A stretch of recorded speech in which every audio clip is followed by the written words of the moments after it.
Hey, welcome friends. Today let's start with talking about the mouth and the features of the mouth. I know that sounds very generic, general, but so first we will talk about the features of the mouth and the oropharynx. Second, we will do the muscles in the floor of the mouth. Then we will talk about the muscles of the tongue, both intrinsic and extrinsic. Then the lingual artery.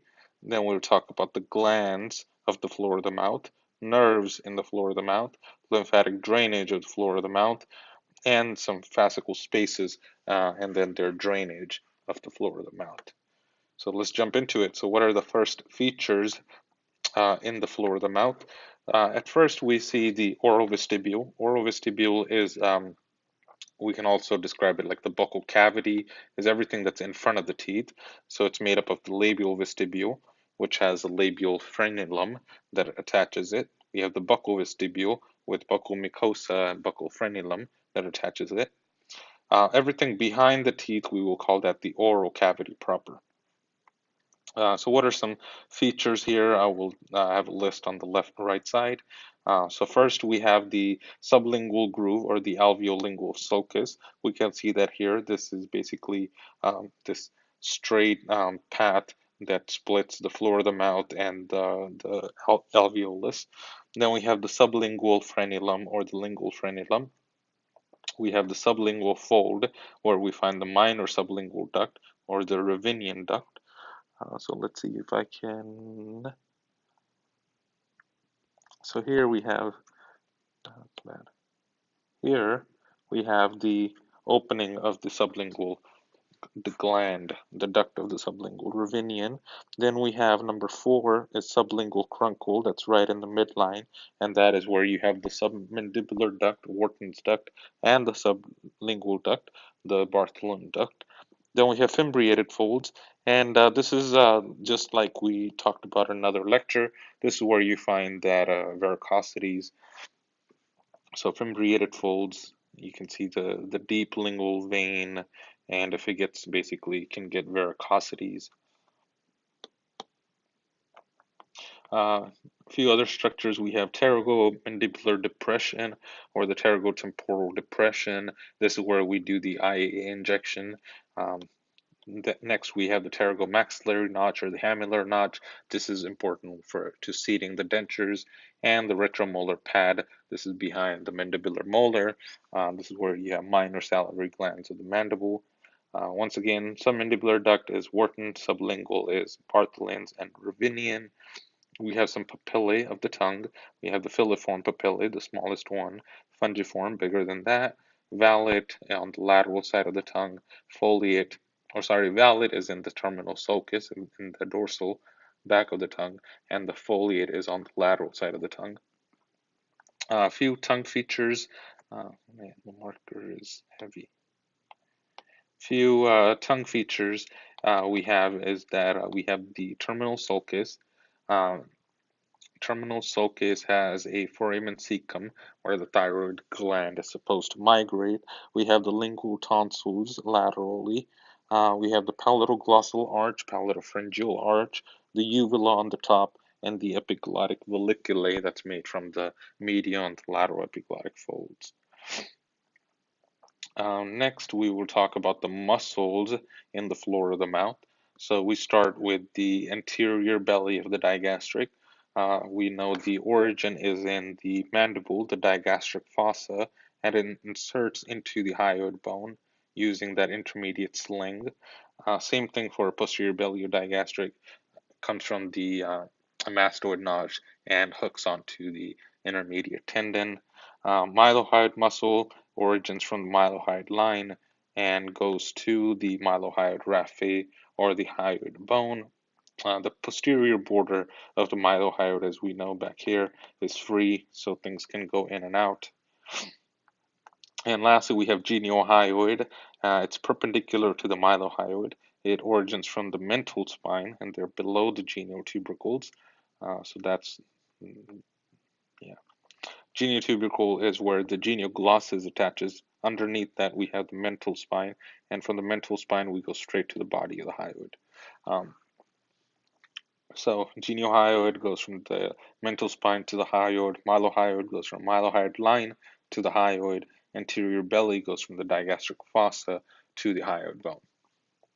So these are all basically, first ones are the hyoid muscles. Another thing about innervation is that this is innervated by nerve to the mylohyoid.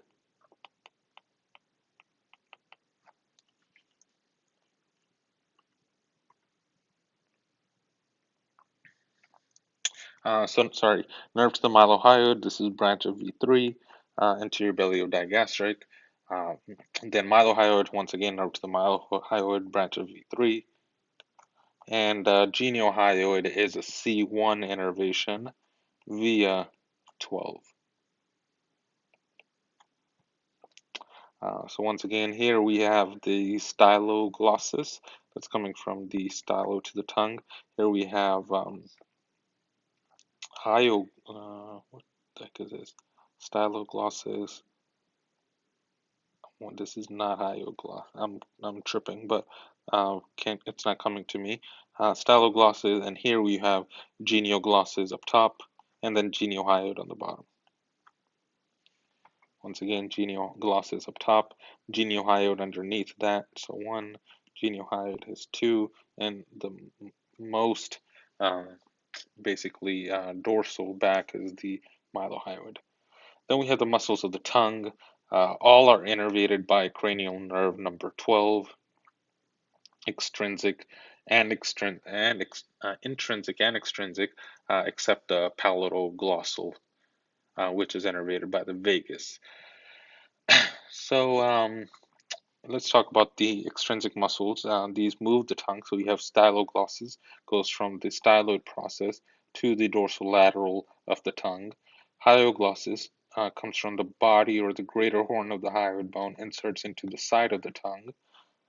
And genioglossus comes from the mental spine and comes to the dorsum of the tongue and the hyoid bone. And I was correct earlier. So here you have, oh my God, can't think today. Here we have the styloglossus. Here we have the hyoglossus. Here we have the genioglossus in the front, and then geniohyoid on the bottom, like that. Okay, and let's talk about innervation. We know it's all 12. Styloglossus will elevate the tongue. Hyoglossus will depress the tongue. And genioglossus will pull the hyoid forward and protrude the tongue. Okay, here we just see some relationships. Oh my God, this picture will not stay. So first we have the it's not good. We have the styloglossus muscle that came there. We have we should have genioglossus here, geniohyoid under that, mylohyoid under that. The important relationship here is that we see this is your hyoglossus muscle, this brown rectangle right here. But what's interesting is that everything lateral to that is everything is lateral to the hyoglossus except the lingual artery. So lingual artery will go underneath the hyoglossus and then come around to the front, to the tip of the tongue.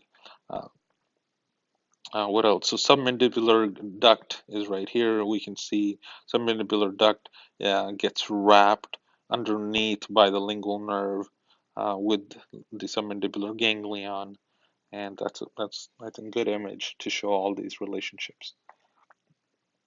Here we have the intrinsic muscles of the tongue. They help with the shape of the tongue. They're also innervated by cranial nerve number 12. So the vertical tongue flattens and broadens the tongue. The transverse muscle narrows and elongates. Superior longitudinal curls it up and superiorly, so that will shorten the tongue. Inferior will curve it down, and that will also shorten the tongue. Next, we just talk about some relationship, like I said earlier, related to the hyoglossus. So everything medial to the hyoglossus is only lingual artery. So once again, here we see styloglossus, here we see hyoglossus. We can see the lingual artery behind it, and then it kind of shows up here anteriorly. Um, so that's about it. So everything else, the lingual nerve, the hypoglossal nerve, the submandibular duct, all of that would be lateral to the hyoglossus. And that is what's showing here in this view. We're looking at it straight into, we have the teeth on both sides, we have the tongue in the middle. We have some intrinsic muscle fibers, as you can see here, vertical, transverse, so on and so forth. We have the geniohyoid on the bottom. We have mylohyoid underneath that. Above that, we have the genioglossus. Lateral to that, we have the hyoglossus. Lateral to the hyoglossus, like I said, we find everything. So we find the lingual nerve, we find the hypoglossal nerve, we find the submandibular duct. What else? More things. I mean, there's a lot. The only thing we find medial is the lingual artery, or the second part of the lingual artery to be specific. Now let's talk about the lingual artery. We have lingual artery comes off the, all that is just a lot of text up there, which will just confuse the shit out of you. So I will just kind of block that out real quick.